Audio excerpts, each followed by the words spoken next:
আসসালামু আলাইকুম বন্ধুরা, আশা করি সবাই ভালো আছেন। তো আজকে বাগানে আসলাম। বাগানে আমার কলা গাছের মরা পাতাগুলো পরিষ্কার করে দিচ্ছি, এতে করে আপনার গাছের দ্রুত বৃদ্ধি পাবে। তো দেখতে পাচ্ছেন কত সুন্দর করে পরিষ্কার করে দিচ্ছি আমি।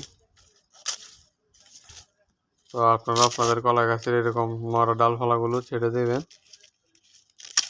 গাছ দ্রুত বৃদ্ধি পাবে, প্রচুর পরিমাণে ফল ধরবে। আর নিচে গোল করে এমন করে গর্ত করে দিবেন যাতে পানি জমে থাকে, গাছ যেন প্রচুর পরিমাণে পানি পায়। ওকে, ভালো থাকবেন। আল্লাহ হাফেজ।